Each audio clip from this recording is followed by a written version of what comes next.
everyone. Welcome, everyone, to the Islanders Never Say Die podcast. I'm your host, TJ. With me again, as always, is our NHL analyst and expert, the Grumpy Old Man. They say there's no shame in his game because he's always the same.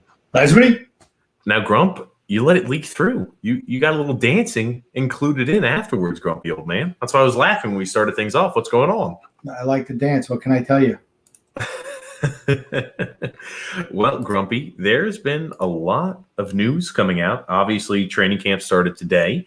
There's a lot of Islander issues we're going to cover. We went ahead and came out with a little bit of a prediction of what we expect to happen in the Eastern Division here this season, Grumpy. It's going to be a good podcast. I'm looking forward to it. There's a lot to talk about, though, for certain. Yeah, I just want to come right up front. My predictions are written in pencil. Or dry erase board, whatever you want to say. I don't think it's cut and dry. That's all I'm going to say. And that's one thing I also think is important to preface too before we kind of get in, because we made sure to post it there on Twitter, and I'm sure we'll do so also on Facebook. But the Eastern Division, Grumpy Old Man, I think there's a few teams where I can kind of accurately predict, this team's going to be towards the top end, this team will be towards the bottom end. But I think really it's a crapshoot when you're looking at anybody who can finish anywhere from 3 to 7. Yeah, I really think there's a lot of variables this year, and anything could throw anything out of whack. Yeah, I agree. I think there's only 2 guaranteed playoff teams that's going to be watched. Well, I'm not going to say who it is. I'm just going to say there are 2. I consider 2 guaranteed playoff teams. Everything else is a crapshoot. Yes. Grumpy Old Man. And we're going to talk a little bit more about it today, also getting into Josh Ho-Sang again not being invited to camp. We'll talk more about that, Grumpy Old Man. The Capitals signing Zdeno Chara. There's been a lot of moving and shaking, Grumpy Old Man. But before we jump right into hockey action, Grumpy, I want to bring in Paige so she can stump the Grump. And as everybody who does listen to the podcast, or if you participate in the live stream, this is when Paige comes on. She gets to go ahead and introduce myself and the Grumpy Old Man to a word that has changed definitions or meaning amongst younger generations, Grumpy Old Man. You've been doing pretty well at guessing the Stump the Grump segment, Grumpy, so I expect another correct answer from you today, Grumpy. So do I. Hey there, guys. Hopefully this one is just as hard as last week as well on y'all. Okay. What do you have for us, Paige? So my word is lab. It's normally the lab or lab.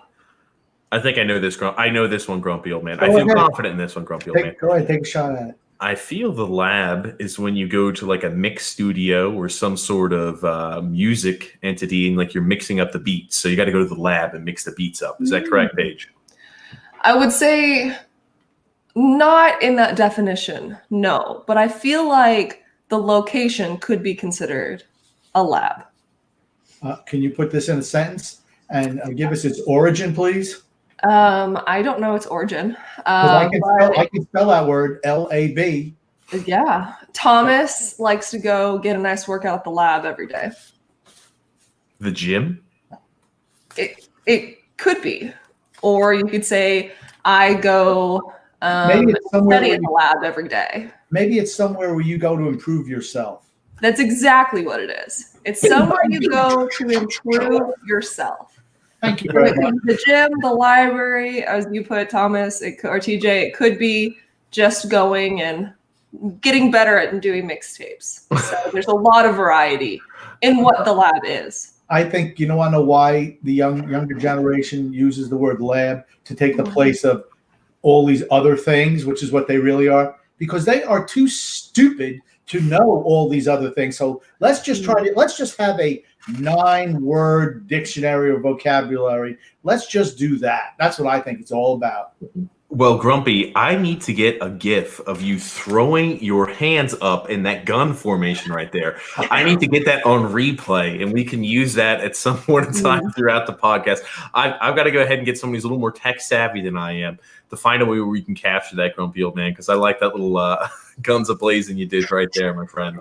And then put them right back in the holster. Do a little, and then, you roll them on your fingers.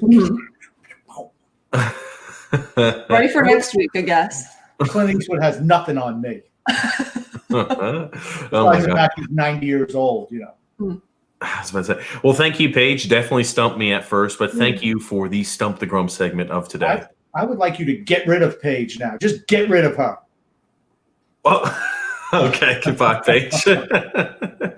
A grumpy old man. Well, there is a good bit to talk about. I think kind of started off grumpy. Obviously, Josh Hosang was not invited to training camp this year. And it does leave some fans scratching their heads thinking, why, oh, why did you re-sign him back if you weren't going to even invite him to camp? What is it? Camp includes 36 or 37 players, and you didn't even include him in this little trial time period to see if he could make the roster. Why sign? I mean, here's the thing. Every fan should be scratching their head. Every single fan should be scratching their head. Why did you sign him back instead of just letting him go? Why did you tender him? Are you just trying? And I don't understand. I've never understood the way they've treated this kid ever. I don't get it. What does he bring to the table? Offensive creativity. What does this team desperately need? Offensive creativity, right? They don't even give the kid a shot. I mean, I thought he teamed up, however many years ago, he teamed up really well with Brock Nelson. I mean, they had a nice team. I thought that duo really worked well together. And to not even invite him to training camp, I don't get it. I don't get it at all. Why'd you even bother signing him? Here's the thing. Is Leo Komarov invited to training camp? Is Andrew Ladd invited to training camp? Because as far as I'm concerned, they're absolutely finished. They're totally cashed in, and you don't give a younger player a shot, but you're gonna have old Komarov and Uncle Leo and the Gimp out there lumbering around on the ice. I don't understand it. I don't understand. Well, Tommy chimes in also saying, because that's Lou in a nutshell. I will tell you this much, Grumpy, and Tommy, and I'm sure a lot of people aren't necessarily shocked by it. I didn't really think Josh would have. Oh, by the way, I like your shirt there, Grumpy Old Man. Thank you very much. Original? Is it the original Homeland Security? Homeland Security, fighting terrorism since 1492. Oh goodness, Grumpy Old Man. I'm not political, but let's be honest, the Indians have been screwed in this country, and that's about as political as I'm going to get. Hey, well, Grumpy Old Man. It was their country, right? I mean, I don't know. Yeah, Grumpy Old Man. Well, I do want to talk. I just saw the shirt. I just saw the shirt and I loved it, so I had to get it. Anyway, Grumpy. I do want to go ahead and talk about Josh Hosang, though, right? Because it's always baffled me. I've never, it's take it or leave it at this point. It's been a long saga, and I guess the point of view I'm at right now is this kind of closes the book on the Josh Hosang story with the New York Islanders, right?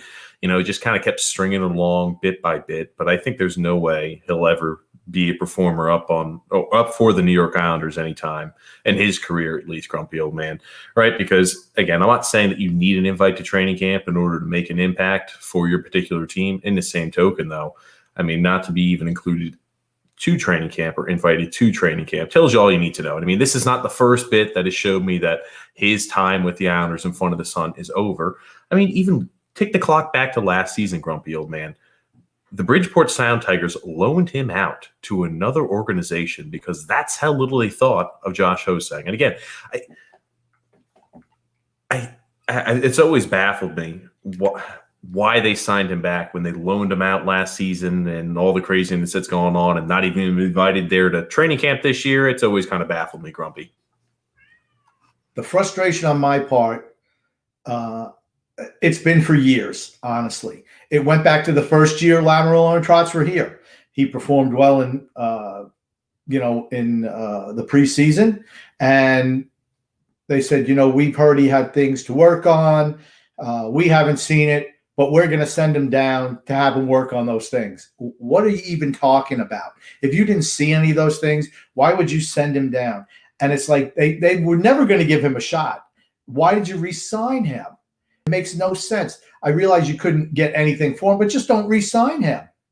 I mean, why would you re-sign somebody? I mean, give him a shot somewhere else.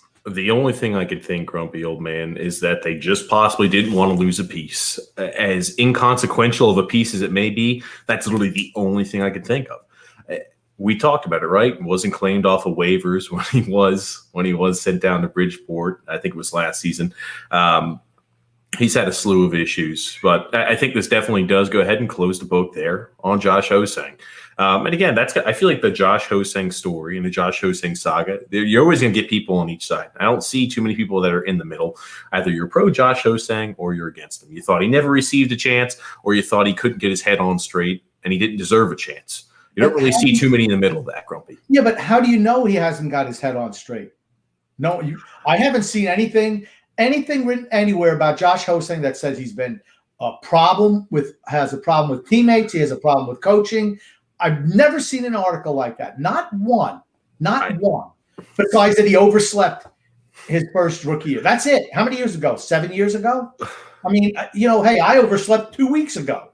I will tell you this much, grumpy old man, talking about from a professional franchise, right? Even if you were having issues like that, your last option should be to go out there to the media and say that he's not doing XYZ properly, and that's the reason he's not playing, right? I mean, it's not looked at as a very professional way to do things. In the same token, though, sometimes you'll get coaches or general managers who will do that because it's the best way to motivate that particular player. So again, we don't know what goes on behind closed doors, grumpy old man. I will say this much. Josh Ho-Sang does have offensive ability and acumen. I'll tell you this, though, Grumpy.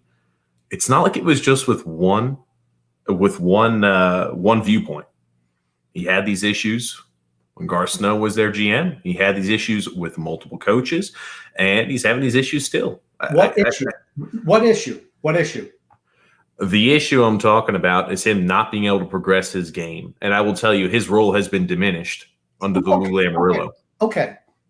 What is his skill set?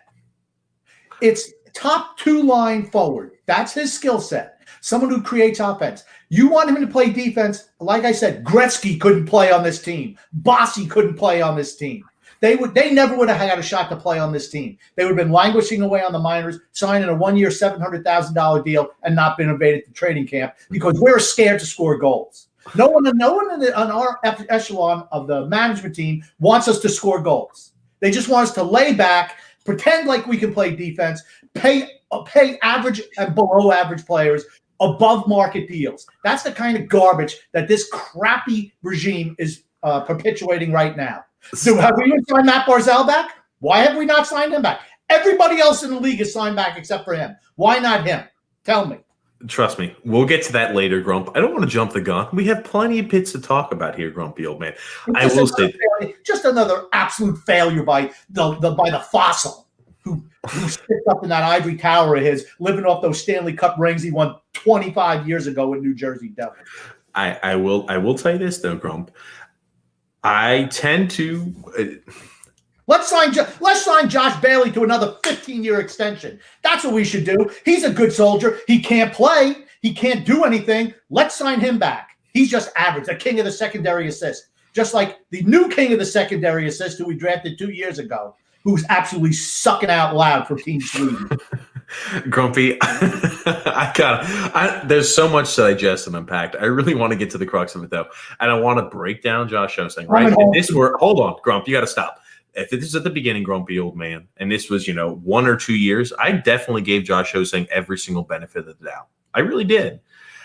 I'm seeing this being dragged out for years and years and years. It leads me to believe that it's not so much an issue with, the heads up of the Islanders organization. It's not an issue with the coaching staff. It's other issues, Grumpy. And that's what makes me think there's other issues. I can't point to there being definitively issues or not. But usually when you see somebody who just can never seem to make their way up there, and he has the talent, which he does have the offensive talent. And Lamoriello and Trotz, when they originally came and joined the Islanders, they said that they always envisioned him being a top six type forward. And you just see him continually not being able to break through to what he should and shouldn't be doing, grumpy old man. It makes you think maybe there are issues. Those are the type of issues I'm talking about. And again, whether those are personal issues, whether those him not necessarily, selling out there on the defensive side of the puck, which I thought he did an okay job of when he was up there under Doug Weight. I just think there are issues. I think it does close. This has closed the storybook on Josh Hosang now. What does Michael Del Cole bring to the table that Josh Hosang can't? Let's be honest. He is a below average player. Below average. Why not give Josh? And he has zero offensive upside. Zero. Less than zero. All right? And he's a third liner. He's a third line whatever. He doesn't do any. He's Simon Holmstrom. Nothing. Brings nothing to the table. And you know what? Here's the thing. They've never given Josh Hosang a chance. Never. They did when he played with Brock Nelson before this regime came in, and I thought he looked pretty good. Okay. Was he defensively sound? Absolutely not. But what does this team need? You can't cover up for a Josh Hosang? I mean, you can't with the defense that we have a way set up on this team now. You couldn't cover up from defensive lapses from the occasional defensive lapses from Josh Hosang. I mean, gosh, in the AHL, he's playing on the third line, the fourth line. What does that prove? Well, again, we do have some comments here. One from Scott says, "Happy New Year, guys! Happy New Year, Scott." A consistent listener there on the live stream and the podcast. With Josh Hosang not being invited to camp, why did they resign him? I will say again, I think that's just for a small chip in case they ever needed to trade him. If anybody had any interest, again, I don't really think there's much interest for him in the market for Josh Hosang. But I've been wrong before in the past. Do you think Josh Hosang not being invited will motivate him to prove Lou wrong, or he's in Lou's doghouse forever? I will tell you one thing. I think it motivates him a little bit, but he is at the point, and I can tell you one thing, whether it's justified or not, he has been placed in the doghouse, and I think it motivates him a little bit, but I think he's frustrated. I think he wants to give up. I mean, like, if you're consistently never, in your opinion, never getting a chance, you're going to get dissatisfied and frustrated very quickly. I mean, this has been years and years and years. The only reason we know that he thinks he's not been given a chance is because he'll make sure he touts it out there to the media anytime anybody offers him an interview. Okay, do you want to know why he thinks he hasn't been given a chance? Because he hasn't been given a chance. It's so obvious. I mean, it is so obvious. I mean, is he in the doghouse? He's been in the doghouse since he got here. I've told you for years, this kid is never going to play for this regime. And here's the thing. Why would you resign him? That's the whole thing. You certainly have killed any value that he might have on the trade market. You just killed it. And if you don't even invite him to training camp, what value does he have? Who would take him? Oh, geez. The great Lou Lamoriello won't let him even practice with the team. Have an option to make it, right? If he won't do it, we're not going to touch him. Well, you know what? I've seen enough of the Michael Del Coles and the John Baileys and the other grinder jags on this team. Let's give somebody who has some actual skill and give them a shot to play.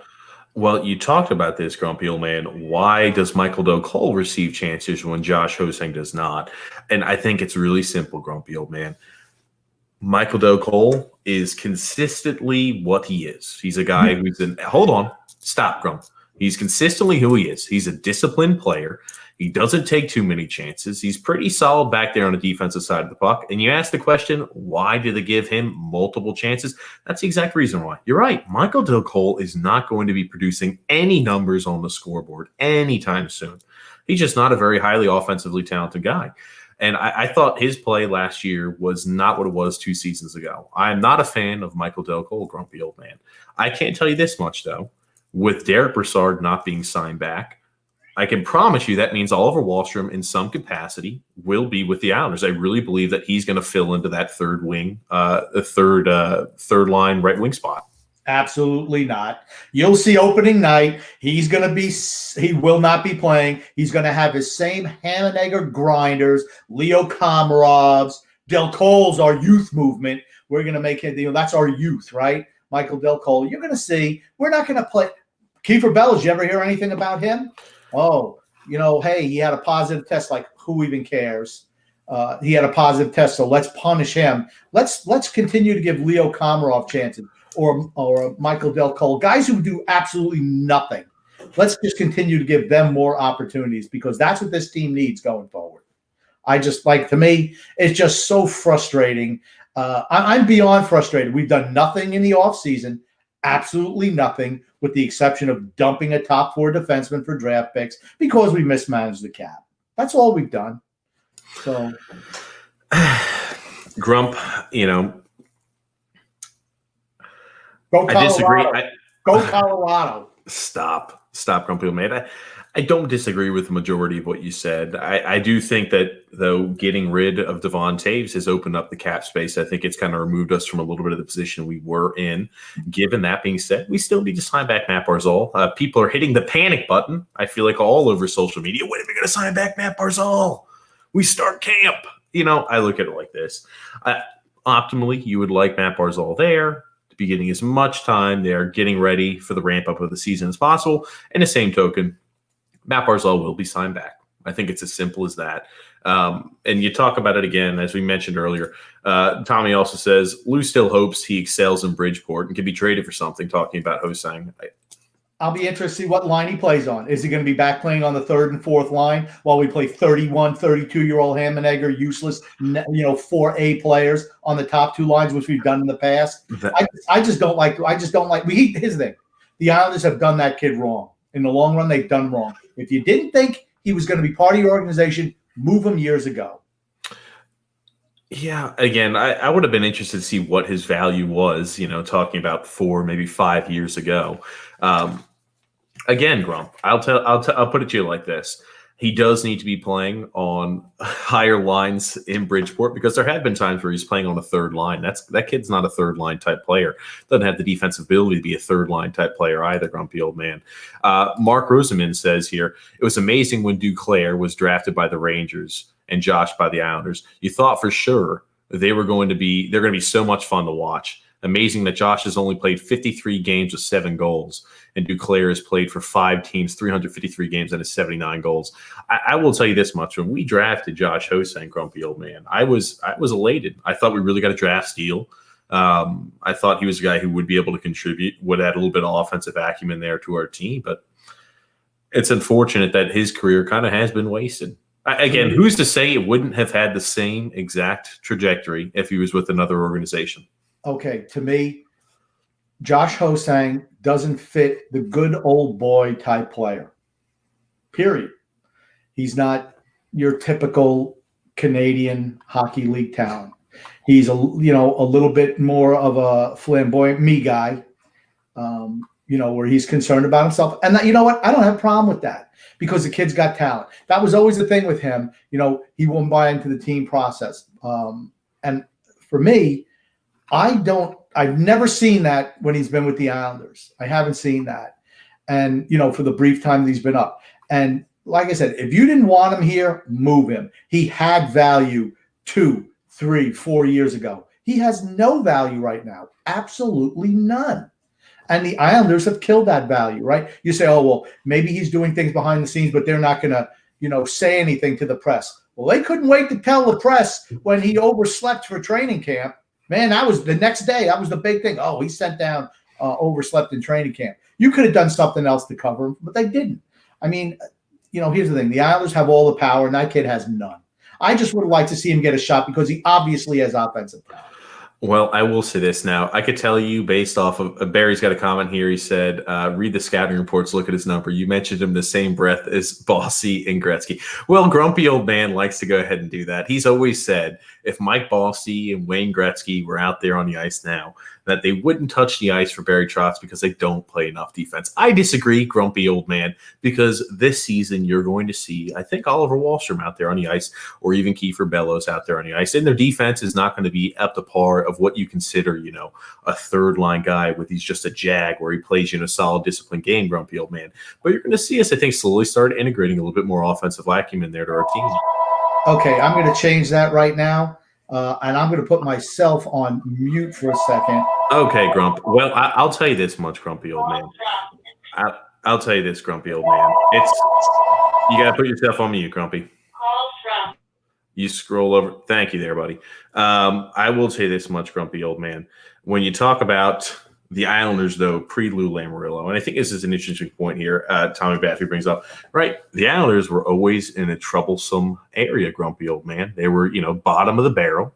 And with Lou Lamoriello, he definitely did bring legitimacy to the team. And I guess when Grumpy Old Man talks poorly about the fossil, as he likes to use them, I don't think there's any doubt at all that Lou Lamoriello, the biggest pluses we've had and served from him is number one, bringing Ilya Sorokin over. I think that will be a huge plus. And also bringing Barry Trotz to the Islanders organization. I think those have been the two biggest pluses that Lou Lamoriello has done for the organization. And he's helped bring legitimacy to the Islanders. Yeah, absolutely. The best move he's done was bring in Barry Trotz. Absolutely. Other than that, he hasn't done anything. He's done absolutely nothing. And I want to clarify something. Right now, I think Gretzky and Bossy could play for the Islanders because they're both over 50. So that would definitely qualify them.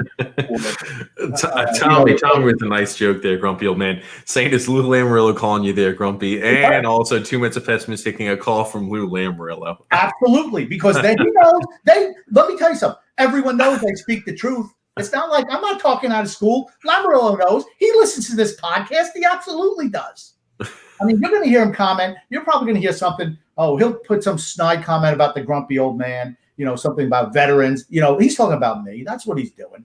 I mean, he's a disgrace to hockey right now. He's finished. I was 78 years old. Come on. He is what he is. A grumpy old man. Tommy also says, I would say someone like Pajot could possibly ignite Ho-Sang and help him grow. We may never know, however. I don't disagree. We will never know. Oh, I'm sorry. We won't get it. For me, the frustration comes from, why did you re-sign him? First of all, I was stunned they re-signed him. Everyone was. And then to not even bring him to training camp? Who's there? Name some of the offensive talent that we have that's coming to training camp this year. Nothing. Everything's a repeat of last year. Remember all the people who listen to this podcast. What did I say 4 months ago? We're going to do absolutely nothing. And guess what we have done? Absolutely nothing, because that's how we operate. Well, Grumpy, we did do a few things, right? We went ahead and traded for Corey Snyder, or we got Corey Snyder on our team this offseason, Grumpy old man. What's he, 35 years old? Another guy who's finished. Let's resign him. Let's resign our fourth liner who play 53 games a year. And here's the thing. I like the Andy Green. He paid too much for Andy Green, 37 years old. But I like him mentoring Noah Dobson. I like that move. Hold on, grumpy old man. Was the cap actually released of how much they signed back Andy Green, Matt Martin, and Corey Snyder for? I wasn't sure. That's why I asked you. I believe Corey Snyder is going to be for $700,000. Andy Green. Here's the thing. You look at some of these deals, like the deal that Zdeno Chara just signed. If Andy Green or Matt Martin make more than $750,000 for next year, that's another failure on Lamoriello's part. Well, I think that Zdeno Chara, what is he making? $795,000? $795,000? $750,000, I believe. Okay. Well, Mark Rosenman brings up a good point. Again, we have talked about this on prior podcasts. It's all about player development. It's not just Lou, Senior Niederreiter. We have talked about this before, right? The Bridgeport Sound Tigers have left room to be desired with some of the development of our forwards and our young forwards. They really have. There have been some that have gotten through the system, like a Brock Nelson. Again, though, he did go ahead and play a lot of college hockey as well before that. But we've always talked about this. Why do talented players sometimes not always play on those top six roles there with Bridgeport? Now, I think it has gotten a little bit better. But we've always talked about the yin and yang of what's more important, instilling the values of winning and being a competitor and a professional, or actually developing talent. Yeah, Mark brings up Nino Niederreiter. I mean, and that's a previous regime. But, when you're a bad team, and certainly Garth Snow did that with Nino Niederreiter, he rushed him. He wasn't ready to play in the NHL. And I'm going to argue, even though you know how much I hate the king of the secondary assist, he was rushed. I mean, when you rush guys and don't give them a chance, there's a difference between rushing guys and letting them overripe on the vine. The previous regime, rush. This regime, let them just rot on the tree. And that's what we're doing. I mean, to me, it's just so frustrating. There is a happy medium that we could utilize, and we just don't seem to. I mean, Nino Niederreiter, and what do we do when you brought Nino in, right? You play him on the fourth line for the year. He's not a fourth-line player. Well, remember, Nino didn't even play 9 minutes a game. And it was like, I think for like 68 games or 70 games. I can't remember the exact amount. And then the entire next season he was in Bridgeport. I mean, it reeked of mismanagement and mishandling a young player and a young man. It's unfortunate. Again, he obviously had a successful career there. Again, as to how successful, that's to be left to be debated. But he did have a pretty successful career there with Minnesota. Yeah, for the 5th pick in the draft, though, I would have to say he's underachieved, right? Let's be honest. And could you say that it's because he was rushed into the NHL? I don't know, perhaps. But he had a shot in Minnesota, and he did okay for a while. Then he moved on to Carolina. And here's the thing. I think there are other players in that draft who turned out better than him who drafted later. I was about to say he probably didn't live up to a 5th overall pick, grumpy old man, but he did turn into a successful career where at the beginning it definitely looked like it could be marred with no possible chance of being successful. And I mean, think about it, right? There are picks that are in top 5 like Nail Yakupovs, Zhardev that aren't successful in the top 5. So again, you could definitely get worse than what we had than Nino Niederreiter. And that's what happens when you draft 18-year-old kids, and they are kids, right? I mean, but when you see guys who just have unlimited talent and they don't pan out, those are like Alexander Daig, right? He was drafted number 1 overall by Ottawa back in, I forget the year, in the 90s sometime. Can't miss. Well, he got rushed into the lineup, and he did miss. And he's one of the biggest draft busts of all time. He's before your time, but he was like hyped as, better than sliced bread. Well, so he's like the Ryan Leaf back in the day, is what you're telling me, Grump. Oh, God. He's not Ryan Leaf. I am going to preface this, Grumpy. I need you, for this next comment we're going to read, I need you to start taking deep breaths. I need you to relax because I'm going to tell you're going to overreact just based off of what it's going to say on it. And Absolutely. I know you dislike this player, but I'm just going to go ahead and pop this up. Tommy Baffy says, can we talk about the inspiring play from Holmstrom at the World Juniors? Your thoughts on this event before you say anything, grumpy old man. I think it is important that we preface it. Simon Holmstrom has been putting up points in juniors. We had talked about him on the last live stream in the podcast. That being said, grumpy old man, he has been putting up points. I really didn't come away that impressed with his play. He is mostly on the periphery. He's towards the outside. He doesn't really mix it up too often in front of the net. And you see on social media, anytime, a smaller defenseman tries to go ahead and knock him off the puck, he kind of shoves him back a little bit. And, you see the fans out there, oh, look at this. Look how strong he is on the puck. And I'm like, guys, let's calm down, right? He's 20 years old. He's, at the top of that age group. And the guys he's going against sometimes, they're 5-6 inches smaller than he is. And again, like, Holmstrom's not a huge guy, grumpy old man. I think he has had flashes, as I've said multiple times. I think he showed multiple flashes. I think he does handle the puck really well. I think he does have good vision. I think he has a great shot. And, when it comes to the physical aspect, grumpy old man, not necessarily there. And I don't ever expect him to be a very physical guy. Okay. You want to just leave it there? Because if I was rating him on a 1 to 10, I give him a 2. And that's being generous. He had one little fancy dangle between the legs thing that resulted in nothing, which is fine. Okay. How many players get away with that? I'm going to tell you what, supremely talented players in the NHL can occasionally get away with that. This guy won't be able to get away with that. He made one nice back pass for a primary assist. It was. I will say that was a nice back pass. Absolutely. Other than that, he's the king of the secondary assists. He'll pass it to somebody who'll make a couple of moves, make a pass, and then somebody will make an individual play and score. I've watched every single minute of every single game that he's played, and I'm totally underwhelmed with his performance. Here's the thing. I looked at him in comparison to the guys who I said that we should have potentially drafted, the Philip Tomasinos, the Connor McMichaels, and the Alex Kalievs. And I'm going to tell you what, there is absolutely nothing that Holmstrom does, nothing that he even does on par with what those other players do. Not one thing. I can't, Grumpy. When you make statements like that, they drive me insane. But here's the thing: I'm watching. He's invisible. I tell you what, if they were doing a reboot of The Invisible Man, Simon Holmstrom could star in that role. He is allergic to the front of the net. He's a total perimeter player. He won't go into corners. Absolutely not. He's a typical old-fashioned Swede. Hold on. It's not that he won't go into corners. He's had the puck in corners before. It's just that And he's he not a gets guy who comes. Hold on. No, that's not true, grumpy old man. He doesn't get stripped. I will say, when you're talking about this, because I've been watching a lot of Sweden games, a lot of the games there that they've been playing in. I've been impressed with a few different players on their team, right? I've been impressed with Lucas Raymond. Obviously, of course, the 4th overall pick, you're probably going to be impressed with the talent level he does have. And again, like I had players written down like Theodor Niederbach. I thought he had played well. I thought he really showed flashes as well as Elmer Soderblom. There have been certain guys that have really popped out a little bit for me. And I think Holmstrom's had isolated incidents for certain where I've said, that's good, that's beautiful. And the same token, though, a lot of time it's just kind of like, blase fair, like, oh, okay, it's just going on out there. It's not like he's out there on the ice taking control of the game. That's the thing, right?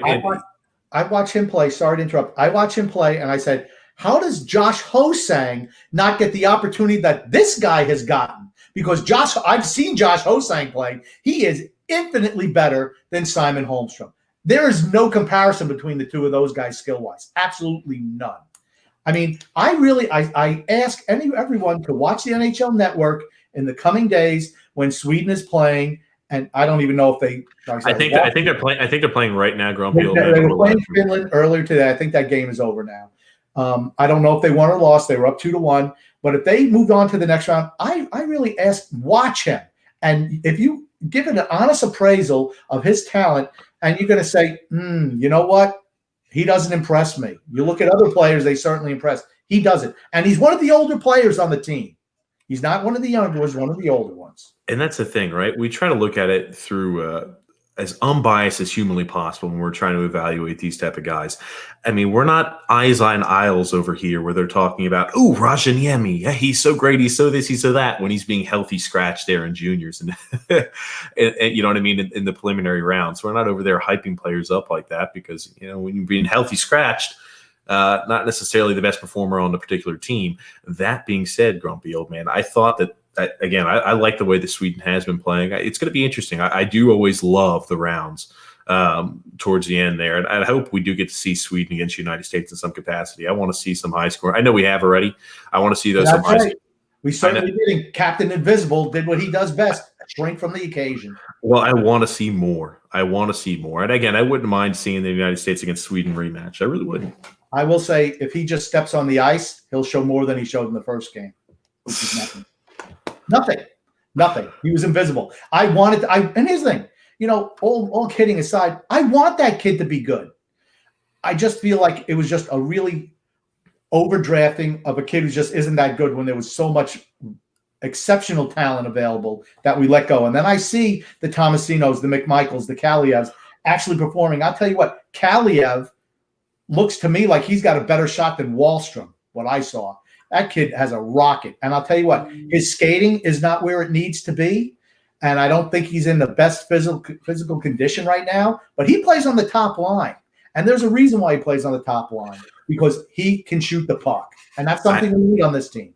I'll tell you this, grumpy old man. Those players who have good wrist shots, who have good, stick handling ability, but lack the ability to skate, always, always, always scare me, grumpy old man. They always do. Okay, I didn't say he couldn't skate. I said he needs to improve his skating. Okay, they're lackluster in the skating department. Is that a more accurate depiction? No, I think he suffers because he plays with Zegras and Turcotte, who are exceptional skaters. They're all on the same line.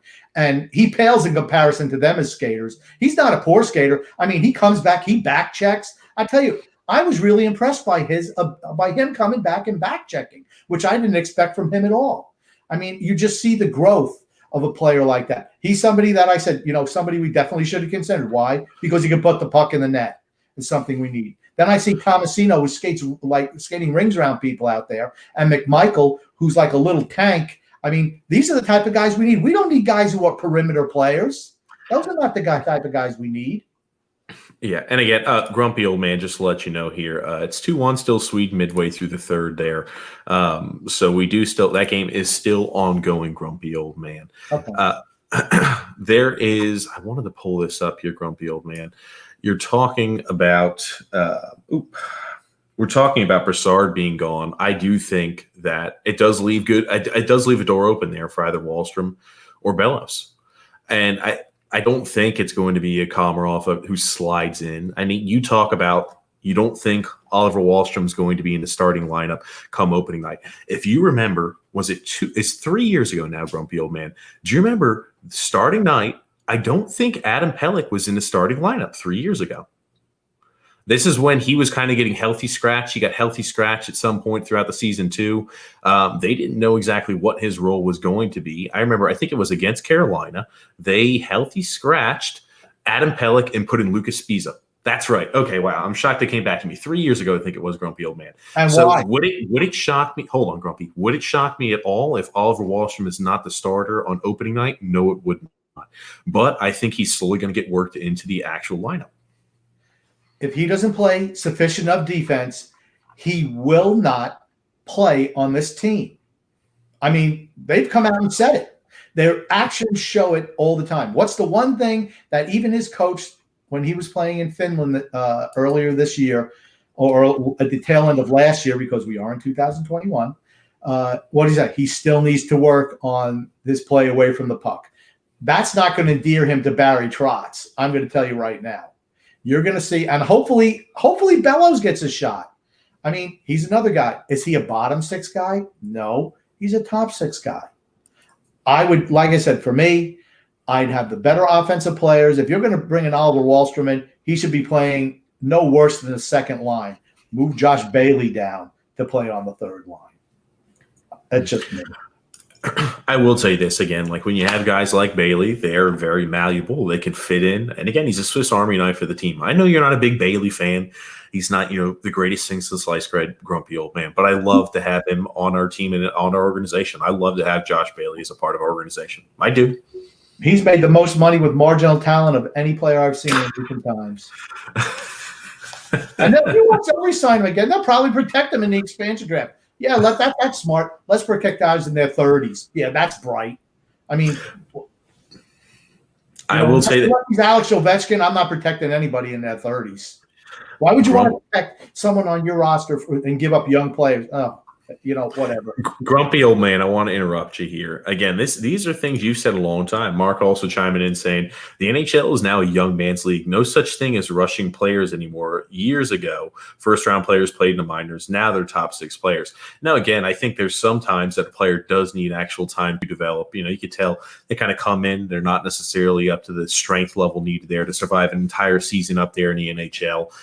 They do lack a little bit, but obviously they have a lot of potential. But you've talked about this a long, long time, grumpy old man. The league's changing. The league is much more predicated heavily now on skating rather than having, bigger, more physical players out there on the ice. It's always nice to have bigger physical players, but skating is king. You have to have players who can skate. The older players usually do struggle skating as they do continue to get older. Mark is preaching to the choir on this one. I'm gonna try to explain it to everyone one more time. If you can get your younger players producing at a high level earlier, you're going to get big cost savings in their early contract years. That's what you're going to get. If you let them play to the tail end before they even get to the NHL, we want them to be overripe, ready just to step right in, that constant refrain. But you want to know what? If you let them get to that point, and Ryan Pulak's at that point, right? How many years has he been up with the big team now? 3 years, really? Before that, he was a part-timer. He should have been playing for this team years ago. Let him learn on the job, especially when your team is bad. I mean, what's the benefit? So what happens is by the time they're fully developed players like Devon Toews, you're going to lose in the free agency. Or you're going to have to trade them because you can't afford to pay them because you're overpaying for the older players. And it's so frustrating. Let the young kids play. I've said it 100,000 times, and I'm going to say it 100,001. And we've talked about this too, and I kind of want to shift gears a little bit. When you're talking about the World Juniors, everybody always gets attracted to how many points people are producing, right? Because you're playing against the top talent of the people around your age. It's almost imagine like an all-star game, a conglomeration of the best of the best. I will say this much. I really don't take much stock in how much players particularly perform on the score sheet in the World Juniors. I really don't, grumpy old man. I think it's more important to actually look at the play on the ice, right? I mean, if you take the clock back, how many years ago was it now? 4 years ago, Kiefer Bellows set the record. I think it was for 9 goals for the United States in the World Juniors. Again, it's nice and all, but it's better to understand exactly how he scored those goals. What type of players producing away from the puck, on the puck, things like that. And again, I Kiefer Bellows, I think, is one of our higher rated prospects. After that World Juniors, people were extremely high on him. They were. I mean, look back at it, grumpy old man. He was our top guy back then at that time period. And since then, he slipped and slid a little bit further on down the list. Okay. What's his greatest weakness as a player? Just skating, right? Skating. I mean, I always if you can skate, you can play in this league. I mean, what can Josh Ho-Sang do? Oh, no, I'm just trying to make a point. Just trying to make a point. He can skate. What does Michael Del Cole not do well? Skate. But somehow, what can't Lee Okomarov do anymore? Skate. What does Matt Martin struggle with now? Skating. What does Anders Lee struggle at? Skating. What they seem to have, but hey, everybody you can't skate, come play for the Islanders. I mean, and here's the thing. We are a team that is certainly better than the sum of its parts, but think about it. Since Lamoureux has come here, he's got Matt Martin, J.G. Pajot, the greatest number 44 in New York sports history since Reggie Jackson, and Andy Green. That's it. And he's been here, 3.5 years? That's it. What's he done to really improve the team? It's the same team when Doug Wade had it. Well, we have made a few additional moves, but nothing really that has, really significantly moved the needle, right? Grumpy old man, like Sarnak, obviously there, also Schneider. We've made a few moves, grumpy old man, but it's not like it's been huge. All you're doing is moving chairs on the deck chairs on the Titanic. It's all you're doing. He hasn't gotten a difference maker on this team. Not a one. And who's the guy who, anytime he messes up, we like to bench for the end of the game? Who? Matt Barzal, the only guy with any offensive talent. Hey, you know what? My blood pressure is really up, TJ. You've got my blood pressure up. The Simon Holmes from comment absolutely did. But I want to talk about what's going to be going on. I have a few more things, grumpy old man. Okay, we got a few right, comments too. We are going to move our direction a little bit towards what our predictions are for the division, grumpy old man. But there are a few more things I did want to specifically address. I want to talk about Mike Hoffman also. He did sign, since our last live stream, he signed a PTO there with the St. Louis Blues. Now, Grumpy, you said this was they expected to be around 1 year, $4 million per. Is that accurate, Grump? And again, we don't know. Nothing's finalized. Right, but we couldn't make that happen here, really. I mean, we could.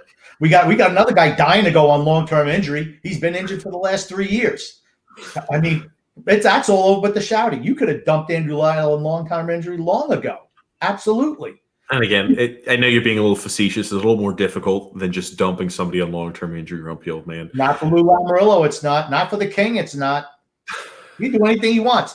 He could burn down a building and be okay as far as the NHL is concerned. He's a hockey god. You know that. And he was back in the day. He absolutely was. I will say this. I talked to you about this a little bit off air.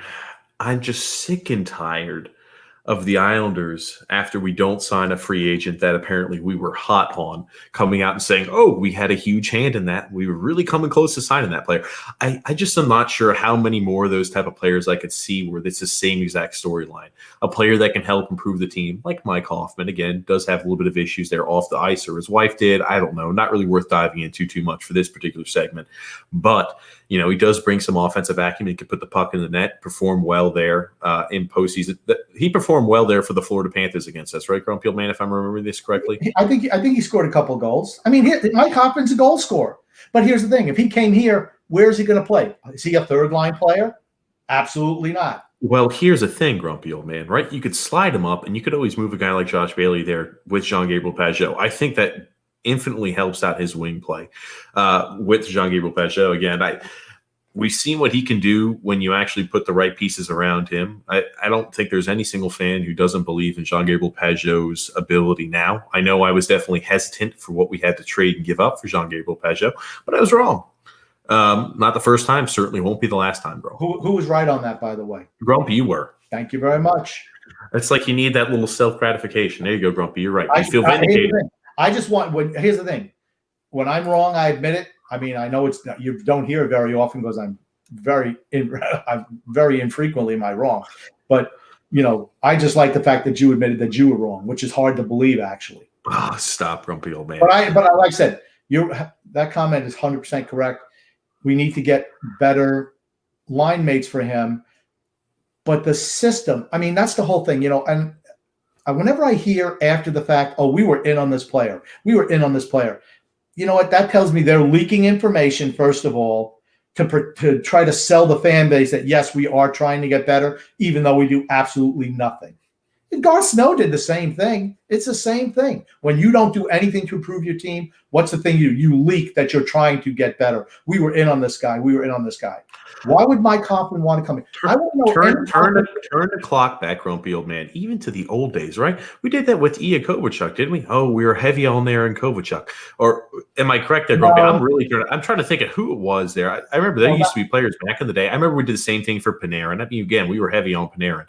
But I'm just sick and tired of seeing that narrative, grumpy old man, where we're heavy in on a player. Oh, we came really close to signing him, but, he just went to somebody else. It's what teams that don't improve do to sell their fan base that they're trying to improve, even when they're not. Now, let me ask you a question. Why would Mike Hoffman want to come here? Mike Hoffman's a goal scorer. Is this team predicated on scoring goals? Absolutely not.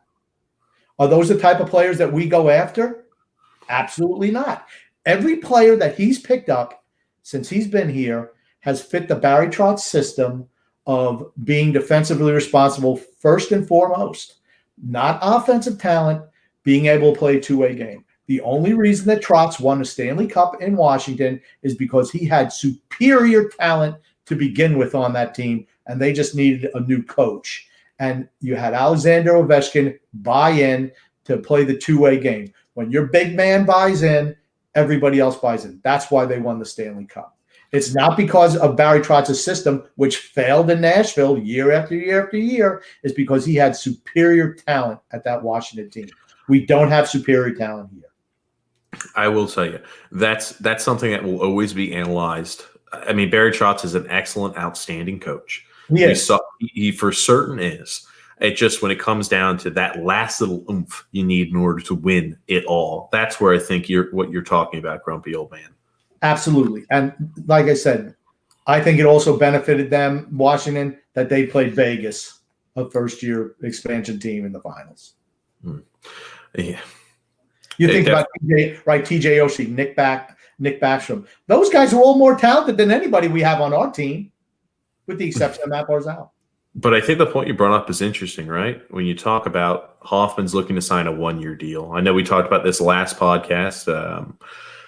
I thought he was probably optimally looking there for a 2-year deal, just so he can get closer to where the cap is going to expand. Then hopefully he can sign a little bit more of a long-term contract. That being said, only signing a 1-year deal like that, he's going to look to try to maximize how many points he can put on the board, right? That's how he makes his living, is by scoring points, scoring goals and helping assisting goals. That's how he makes his living. If he goes to a team like the Islanders, where necessarily he doesn't have the ability to put up as many points as he would with the St. Louis Blues, I could see that being a little bit, he might be apprehensive there to join us. But, I have seen a slew of different excuses as to why big name players don't sign with the Islanders. For the longest time, remember, grumpy old man, it was a stadium.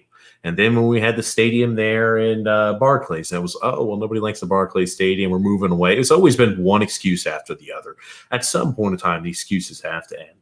That being said, I don't think Mike Hoffman was needed. I will be happy to see a guy like a Kiefer Bellows or an Oliver Wahlstrom getting a chance, right? It's time to find out what the grumpy old man, because if they don't have what it takes, grumpy, you need to know that sooner rather than later. You can't just continually say, right, we're getting them ready, we're preparing them there, we want to make sure they're overripe on the vines. That's not the right mentality to have. Right. See, to me, last year, Kiefer Bellows should have been up with the team the whole year. He showed enough in preseason where he should have been up on that roster the whole year, not down in the A. And you let him play as Michael Del Cole doesn't bring anything to the table. Nothing.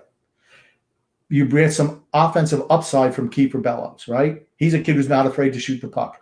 Matt Martin. Hey, right, Matt Martin, super fan favorite. Love Matt Martin. Is he really needed, or could Ross Johnston suffice in that role? I mean, they've sucked the intensity out of Ross Johnston for the most part, right? The thing that made Ross Johnston special was his physicality. When he's out on there in the ice, nobody takes runs at Matt Barzal or anybody else on the team. But they managed to suck that life out of him as much as they could. They always want to jam everybody into that cookie mold, really into that cookie mold. But I'm going to tell you what, the best coaches take the talent they have and they tweak their system. They don't try to fit the players into their system. They try to tweak their system to get the most out of their players. And that's the one thing I don't think that Barry Trotz does exceptionally well. He does a lot of things well, but that's something, again, like not every coach is perfect, grumpy old man. Tommy also mentioned, he says, I will say now that if the Islanders could have a lot of room if they add a big player, at the deadline, if a Hickey or Ladd go on long-term injury at some point. Again, like I'll be interested in seeing what happens with Ladd. I mean, we're stuck with that contract. Is it another 2 years, Grumpy? Wow. And by the way, Finland just won. They just beat Sweden 3-2 there. Grumpy old man. Well, I DVR'd that game, so I'm going to watch Captain Invisible when this podcast is over, just see what he didn't do, which is probably everything. And I'll tell you what, Finland well, it doesn't matter. I'm glad Finland won. They certainly dominated Sweden from when I saw, like in that second period. They certainly carried the play. I think Sweden was suffering a little bit from playing 3 games in 4 nights. I think that hurt them. But you could tell their better players shine today, at least the game that I saw, and the rest are just ham and eggers.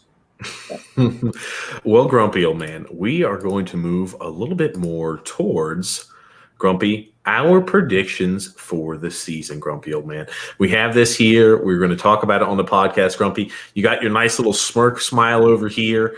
It's the best one I can pull up on you. You know, this division is going to be tough to predict. It really is, Grumpy. It's the toughest division, I think, in hockey this year. I think top to bottom for certain. I think top to bottom it is. Yeah. I mean, you just look at some of the – and like I said, I think the first 2 teams are definitely making the playoffs. After that, you could see any of the next 4 make the playoffs, any of the next 4. I want to start off down here at the bottom, Grumpy old man. Okay. Both yourself and myself predict the New Jersey Devils will be at the bottom of the division, Grumpy old man. I want to hear first your rationale as to why you put them there at the bottom, and I'll kind of go ahead and provide mine, Grumpy. Well, I just think they're still in full rebuild mode. I mean, this offseason, they did make a couple of signings. They brought in Corey Crawford to take Corey Snyder's place to share the goaltending duties with Mackenzie Blackwood. I think that's a solid pairing right there. You know, Crawford's the older vet. He's 36 now. And then you look at Blackwood, he's 24. I think they have a solid goaltending tandem. They also signed Dmitry Kulikov for a 1-year deal. I don't think he's anywhere near what he was, but, you know, maybe it could, solidify that back end a little bit. But here's the big deal that they also signed Joe Morrow, and Nikita Gusev. They signed him. I think he was with Vegas last year. But I know they signed him in July. So he's going to be with the team this year coming up. But then you look at, I think the biggest deal that they made was signing Nico Hischier to a 7-year extension at 21 years old, right? That's the type of thing that I've been preaching for how long, right? Sign your younger players to big-term deals when they're young so you get their production, not on the back end when their career's on the downside. We hold on, Grump. I want to interrupt. We've talked about that, right? Again, I don't disagree, and a lot of teams are moving with that same mentality. Sign the players when they're younger, sign them, so you do go ahead and occupy, and you'll have the majority of their actual producing years, and you're going to have them under contract. Again, I think you're right there. New Jersey looks like they're pretty much still in full rebuild, and I know they did sign back Hischier. It's unfortunate they're going to be in this division. Again, if they weren't in such a tough division, or if there were some teams, towards the bottom, sure, I could maybe see them, squeaking out a few more wins. But it's unfortunate that this is a very, very tough. It's a very competitive division, Grumpy old man. Absolutely. Now you have finishing second to the bottom, the Buffalo Sabres. I have the Rangers. Yeah, like I said, I think you could see. I think Buffalo. The reason why I picked Buffalo, they're still missing something. And I don't know if it's a veteran element that they're missing to help them. They have some really good young talent. And you look at who they signed in the offseason, right? I mean, they signed Taylor Hall. Now, Taylor Hall, just like Mike Hoffman, signs a 1-year deal, right? I mean, $8 million per for 1 year. Why? Because he's betting on himself to have a better year, and hopefully that the cap situation opens up. Other than that, they really haven't done a whole lot. They signed Cody Eakin, for third line center duties there. But other than that, they just re-signed a lot of their key guys. And I still worry about their goaltending situation with, Mark and Hutton. So that's why I put them below the Rangers. And again, I think, and I put it like this: the reason I put them, the reason I put them slightly above the Rangers, grumpy old man, is now you're going to see Taylor Hall out there with Jack Eichel as well as Olofsson. I think you're going to see, again, that is going to be a high octane line. Again, you look at their top six. Top six isn't that bad, grumpy old man. I think adding Taylor Hall really helps solidify their top six forward group. I mean, second line, you're looking at Eric Stahl, Jim Skinner, who had a very, very, very good season last year with Buffalo, as well as Sam Reinhart. So, again, I think they've kind of solidified a little bit of the top six. Goalie situation, again, leaves a little left to be desired. But I put the Rangers slipping a little bit. I know they added some, hell, what, they had the number 2 overall pick in the draft, or was it the first? I can't remember this. It's the second. First overall pick. That's right, grumpy old man. That's right. Alex Lafreniere. I can't pronounce his name right yet. Just give me a few. Right. I'll be surprised if he starts for them this year. I don't know if he'll play for them this year or not, but I'm going to tell you, if we drafted him, there's no shot he was playing here. Well, first of all, we wouldn't have drafted him. We probably would have picked the same guy we picked in the 3rd round with the first pick of the draft. But that said, I think the Rangers, I just think Shesterkin showed last year that he can take the load. They've lost Lundqvist, but Shesterkin looks like he was ready to step in and be the starter anyway. Like I said, the thing with Buffalo is I think that they need more grit on that team. When they traded Ryan O'Reilly, I know why they did it, but I think it took a key element away from their team. Well, the reason I had the Rangers slipping is the defensive side of the puck, grumpy old man. I get it. The goalie, I think they definitely found Shesterkin's their goalie of the future, which is good for the Rangers. That being said, I think really besides Aaron Fox, Trouba didn't have a great season last year. Their defense is really iffy, in my opinion, grumpy old man. It really is. Again, they are another team that has a lot of offensive talent, a lot of offensive ability. I just wonder how that defense is going to hold up. It's going to be physical. You're right. Remember, tempers are going to flare. They're not necessarily an overly huge team, grumpy old man. They can skate, though. They can skate. The defense has always left me kind of perplexed with the Rangers. Last year, even when they were kind of starting to right the ship towards the end, it was mostly on Shesterkin's back. Now he's the guy, right? He was starting to take over as the guy, but still it wasn't like official. He still always had, Lundqvist there in some capacity in case he ever were to slip up, right? It's easy to slide him in. Well, but the same. He got into that car accident, which kind of derailed him a bit last year because he had taken over the number 1 spot from Lundqvist. And then he, like I said, he had that car accident, and that was kind of it. It was towards the tail end of the year, and that was that. But I think he looked really good in net. Goaltending can be up and down, but he looked really good last year.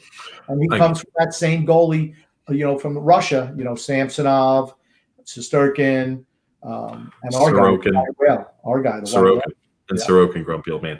Yeah. That being said, grumpy old man, I think their left defensemen are just it leaves something to be desired too. You're looking at it, Lindgren, Smith, and then whoever the hell they're going to put there as their bottom 6 on the left defense side. I think again, it just leaves a lot to be desired there on the defensive side of the puck. Your goalie can only do so much if they're not set in a good situation. That being said, I want to kind of shift our gear up here to who we think is going to finish the 5th. And again, this one was tough. I know we switched them. You put the Pittsburgh Penguins. I put the Flyers. I think we can agree with one thing, grumpy old man. The Pittsburgh Penguins are slipping. They're towards the end. Their fun in the sun is over, grumpy old man. The Pittsburgh Penguins are, their window is closing. Well, Yeah, I agree. Go ahead, continue. I'm sorry. No, grumpy old man. I'm just saying they're a team that's been riddled with injuries. It looks like the last few seasons. Chris Letang could never seem to stay healthy. And again, he's getting older. He's not a huge defenseman. He's had a few injuries the last few years. I remember Gensel was out last year for the Penguins. It just seems like they're always having issues with the injuries. And again, Sidney Crosby's not getting any younger. Malkin's not getting any younger. Letang's not getting any younger. So I always wonder long term how that's going to look. But we're talking this season. I think they still have the ability, if they stay healthy, to squeak into the playoffs. If they have injuries like they did last season, I think they're in trouble. Tristan Jarry did a nice job in goal last year. Did so well, in fact, that they were comfortable letting Matt Murray leave. I know they picked up Cody Ceci to go on the back end this year. And you're right. Malkin and Crosby are getting up there in age. They also have Brian Dumoulin, who's a good, solid defenseman. But the key for me is keeping Chris Letang healthy. When he's healthy, he drives everything from that back end. Now he's older too, so you can expect more injuries. But I know you think they're done. I don't think they're quite done. Just because there's still the skill. I know the skill is older, but they're still extremely talented. Extremely talented. I just really worry, right? If they were to get injuries to any of those guys, and their bigger name guys have gotten injured in the past, right? If they weren't getting injured and they were staying remotely healthy throughout the season, sure, it's a different story. But seeing these players, these key contributors to their team, consistently getting hurt, it makes me think, that's a trend that's going to continue, especially the older that you get. When's the last time Chris Letang stayed healthy through an entire season, grumpy old man? It's been a while. I've had him on my fantasy teams the last couple of years and been disappointed. But, he's always playing at the end of the year come playoff time. So, well, that's true, grumpy old man. And now with the Flyers, I have them slipping a little bit off their last year's performance. I know they got hot towards the end of the year, and they really rode that hot wave into a good position there. I mean, if you looked at it during, I guess you could say, the seeding for the Eastern Conference, where I think the top 4 teams are playing each other, they came out number 2, grumpy old man. Is that correct? Yes. Or did they come out number 1? I couldn't remember. They finished. No, I think they were number 1. They were number 1. I know that I didn't remember if they beat Tampa, but I definitely remember they beat Boston and they beat Washington. I couldn't remember if they beat Tampa or not, or where exactly they placed. They're either number 1, or they're either they seeded at number 1 or number 2. Doesn't really matter in retrospect, grumpy old man. It didn't matter to me. The highlight of the postseason was us beating them because I absolutely despise the Flyers. As anyone who listens to this podcast knows, I hate the Flyers. But I rank them as making the playoffs. Like I said, I can be impartial because if I was totally partial, I would have picked them last in the division. But, that would have been irresponsible on my part. So I did pick them to make the playoffs, and that's strictly based on the development of Carter Hart. I think he's a future star in this league. I think he's a really good goalie. He still has some games where he's, any young goalie where he'll get shelled, but he's really solid. And he's because I always feel that the Flyers, throughout their history, have never been great defensively. I still think that's an issue for them. Right, and it's just the way the franchise. Some franchises, like you look at the New York Yankees, right? It's always hitting, it's never pitching, and they really don't develop pitchers. Well, the Flyers really don't develop defensemen. I mean, Prokhorov is certainly one, but you look at it. I mean, he's their best all-around defense, and everybody else is just kind of a niche guy. I know they picked up Gustafsson to help out on the power play, which was abysmal last year. But they're always an aggressive forechecking team, and that's always been their style going back to the 1970s. And heavy forechecking team, 100% accurate. Again, I have a few Flyer fans and friends that I know, and I remember even talking to them 2-3 years ago. Right, they're high and heavy there on Gostisbehere. I mean, hell, he was being a healthy scratch at time periods last season, and it's a team that heavily focuses on, hey, we need to put as many points up on the board as possible. But Gostisbehere is just kind of like flamed out. Well, yeah, he's a puck-moving defenseman. He just doesn't play much defense. So, I mean, and he's a smaller guy. So it's not even like he's, can physically get in there at all. But like I said, Carter Hart covers up a lot of those mistakes. Well, Nolan Patrick also is going to be back this season. It's easy to forget that he didn't play at all really last year. Well, I think he's getting close to bust category, don't you? I mean, he is what he is, right? He can't manage to stay in the lineup for them. He's a healthy scratch a lot of nights. No, he was hurt last year, Grumpy. I know they're disappointed in his performance. As the number 2 pick in the draft, they're disappointed. For certain. I'm not saying he hasn't been disappointing. I mean, the guy's never broken 31 points a season yet. That being said, I'm just saying he's back. Again, I'm not sure what role he's going to play, but he is back and he is healthy. So He's better than I don't know. Michael Cole. It's something to take into account. He didn't play any games last season. He was hurt. I couldn't remember if he played some, didn't play any, but he was hurt all last year. And again, it's hard for me to go ahead and rule a guy as a bust when he's only 22 years old.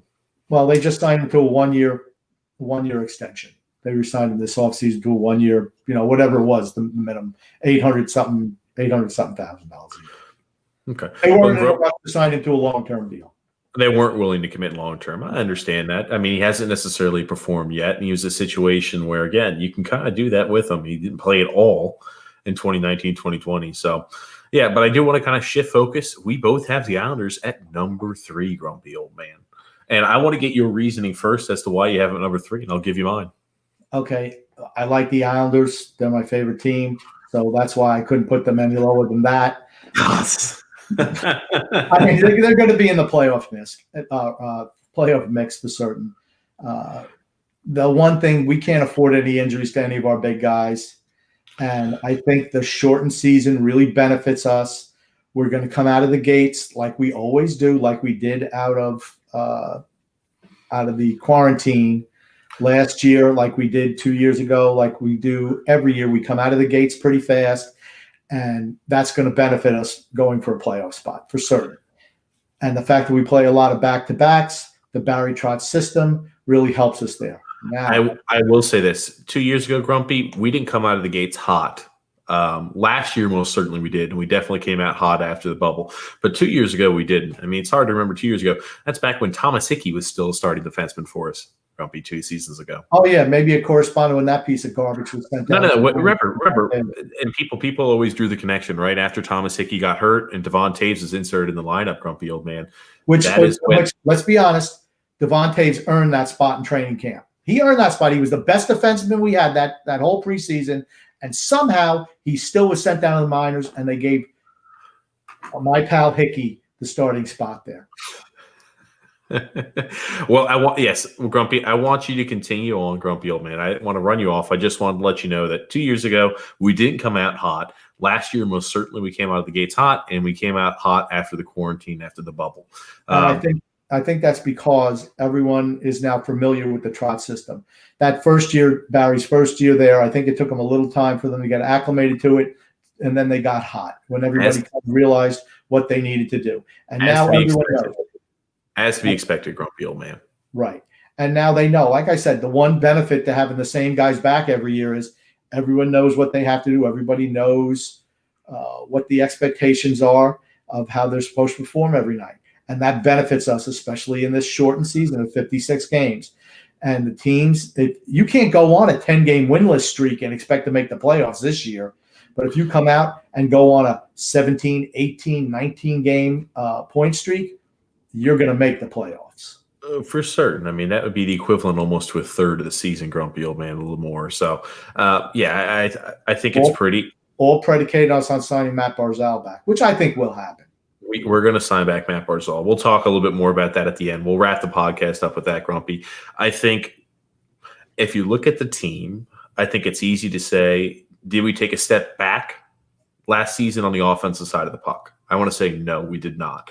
I would argue that we're going to continue. It's tough to take a step back when you're one of the worst offensive teams in the league anyway, isn't it? All right, Grump, hold on. We got to break it down before you keep running me over here. Offensive side of the puck, I think we're going to progress off of last season. It all depends on who's playing that third line wing spot with Pajot.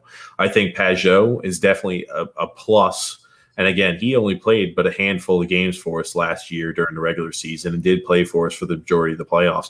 I think he's going to be an addition to our team for this year's regular season. And depending on who he's getting there as a lineman along him, I think that definitely that third line, we've got four really solid centers, which is, I could say, the first time since I've watched the Islanders in a long time in recent memory that we have a solid four depth or four line centers, or, first, second, and third are looking pretty, and fourth line are looking really, really solid, grumpy old man. That also being said, I think defensively we take a step back a little bit, right? we lost Taves, but in the same token, we're going to have a healthy Pellick back. And again, injuries can happen, but I'm just trying to look at this. We did go ahead and subtract Taves. Now, Noah Dobson's going to be in the lineup. Andy Green and then Johnny Boychuk essentially is just a wash. I think we improved, though, in that. I think if Sorokin performs the way we expect him to perform, I think that's an increase and a plus for us in net, grumpy old man. So I think even though we didn't make huge advancements this offseason, I think Sorokin probably is the biggest plus for us so far going into this season from last year that we didn't have. I'm going to disagree with you there. I think the biggest plus is Noah Dobson is going to be getting full-time minutes. And I think by the end of the year, what I'd like to see, the thing that you miss with Taves is it elevates Nicoletti back to a second pairing defenseman, which I just don't think he is anymore. Now, I would love to see Noah Dobson and Andy Green take over the mantle of the second pairing, because then I feel a little bit more comfortable with Mayfield and Letty as being the third pairing defense group. And optimally, what I would love to see is J.G. Pajot centering a line with Wahlstrom on one side and Bellows on the others. That's what I would love to see. Give those guys that experience, let them grow, because I think J.G. Pajot would absolutely help them in their development. Yep, and again, like Tommy also pointed out, that's why I did not mind us at all not signing back Derek Brassard. We knew exactly what he was. He was getting healthy scratched in the actual playoffs. You knew he kind of maybe wasn't 100% in the doghouse. They weren't thrilled and enthralled about it. I will say this, though, again, not having Brassard there definitely does give you a chance to integrate those younger players into the lineup, grumpy old man. As long as we're not going to fill that spot with Komarov, and I don't think we are. I think that's a big plus there for us this season. Again, maybe it's, you're going to have a little bit of growing pains, but I think long term, I think it's better for us. I got a comment we also have to mix in here before we get to the last two, Grumpy. John also says, last podcast, Grumpy barely had us making it in. Barely had us making it in the playoffs, grumpy old man. Yeah, that's true. That's true. That's true. But then I remember what podcast I'm working on this week. So I got to make sure I pump up the Islanders. When I look at it a little bit, here's the thing, and everything is fluid. The Islanders could miss the playoffs. If we have an injury, to a key member, we could miss the playoffs. Well, let me butt in, grumpy old man. We talked about it early, and I'll mention it again. Anywhere from 3 to 7, I think really is a crapshoot. I think any team can do anything between that category. I think the Islanders, though, being wildly consistent with Barry Trotz, though, I think that does help us out. I think we are going to make the playoffs. So we both have us there slated at number 3.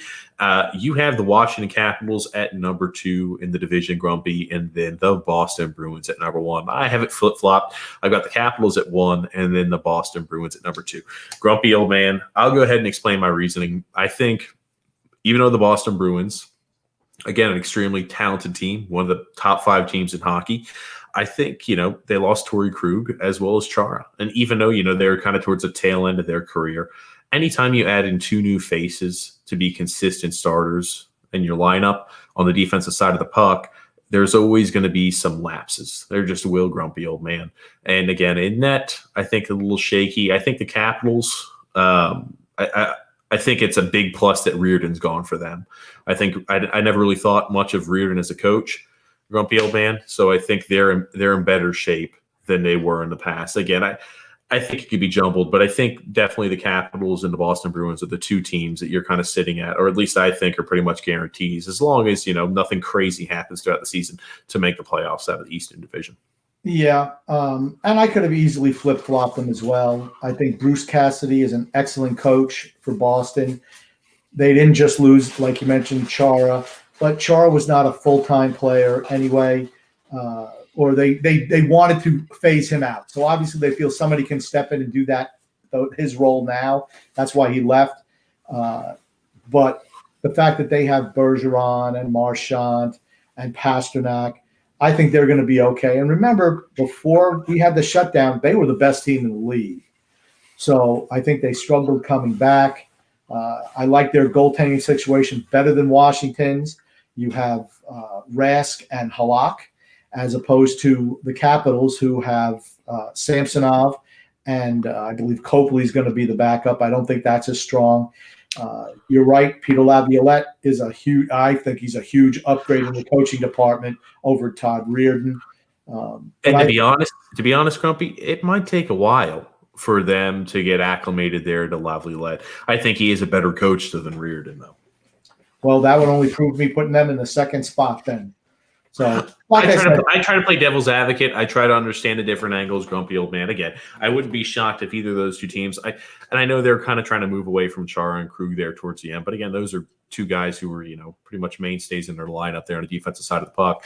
That will no longer be on their team and on the roster this season. So yeah, if you look at my 4 teams, I think they're the best 4 coaches in the division. And I think that helps. I'm always a proponent of players win games and coaches can lose them. But you have Cassidy, Laviolette, Trotz, and Vigneault are 4 pretty good coaches in this division. Sullivan's okay. I know he's won a couple of cups, but I never thought he was a great coach. You got the guy with the Rangers, the guy from Yale, and whatever Jersey and Buffalo have. I mean, is Housley still coaching Buffalo? I don't even know who it is in New Jersey, honestly. Off the top of my head, Grumpy, I could not tell you. But that's kind of what wraps up here, Grumpy Old Man. Let's looking at our predictions here for this season. Again, I think really, if we're talking about a Grumpy Old Man, oh man, anywhere from 3 to 7 could be a crapshoot. I could see. I think this year you're going to see. This year is so difficult to predict because all you're playing is within your own division. And I think the teams that are more physical have a better chance of moving on. I just think it's going to be a much more physical season, and you're going to see some real old-fashioned NHL hatred going on, and I love it. It's safe to say you're going to see. I mean, I know the penalty leader last year was Evander Kane. I think he had 122 penalty minutes.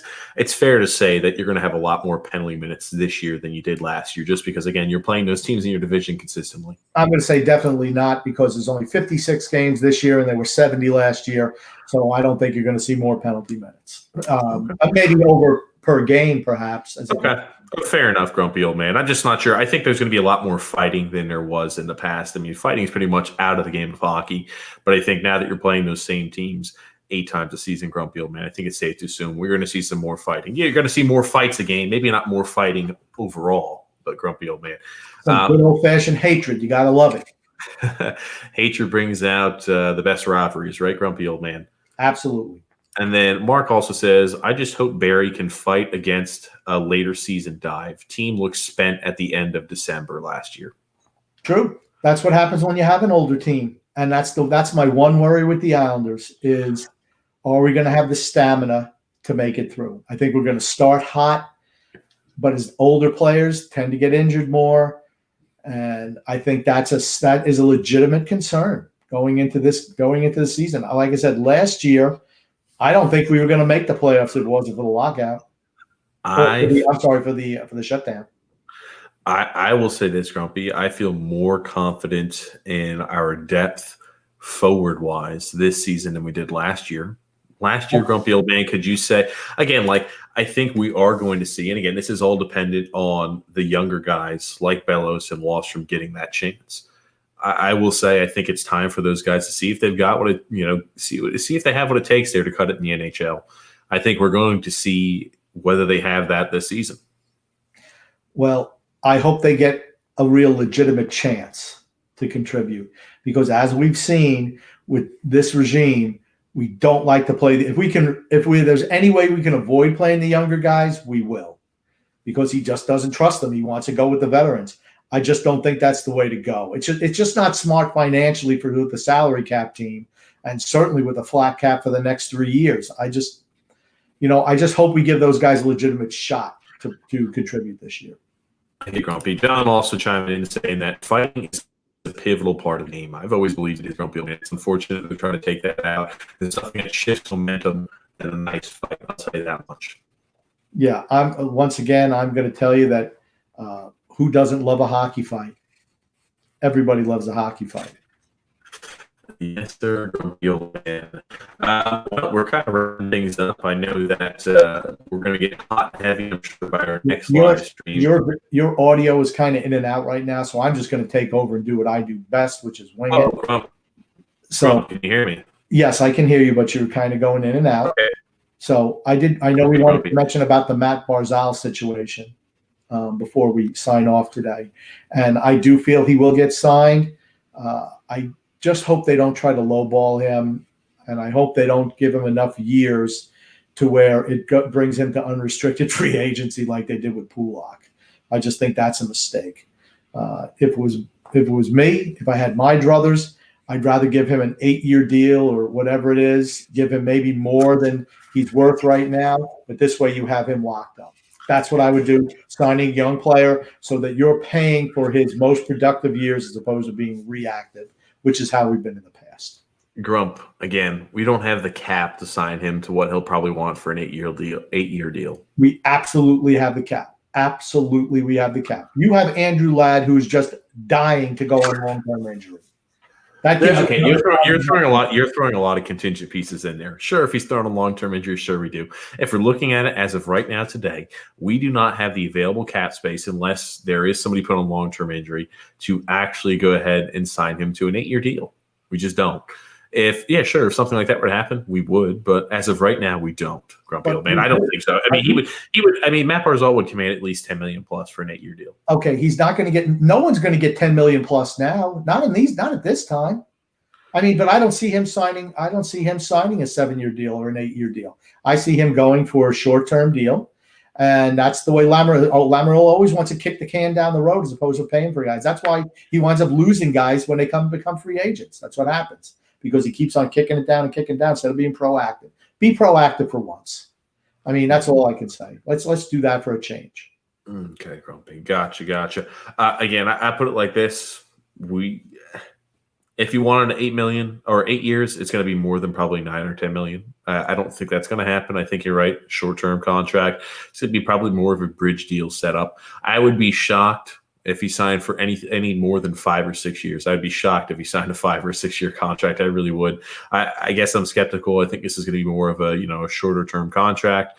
And again, that does allow him to go ahead and that set him up for that next contract where he can earn more money when the cap does to start opening up a little bit more. Yeah, like I said, that's not what I would do.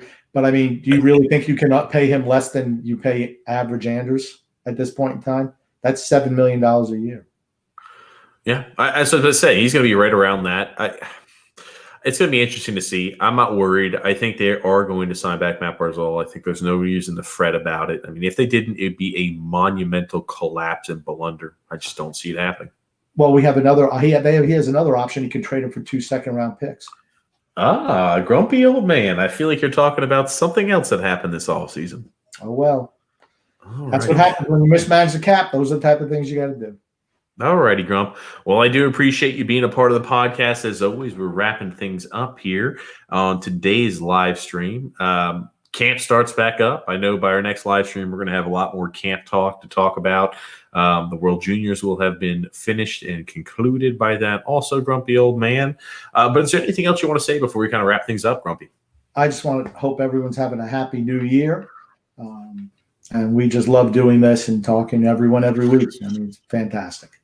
Yeah, well, thank you, Grumpy, and thank you for everybody who does listen to podcasts. We do appreciate it. Again, Grumpy and I love to be able to talk to the people who do listen to the Islanders Never Say Die podcast. Thank you so much, guys, for tuning into the live stream and listening to the podcast there and post afterwards. But we hope you guys had a great New Year's, and I'm ready for a little Islanders hockey, Grumpy. Absolutely. All right. Thank you again, Grumpy old man. Thank you.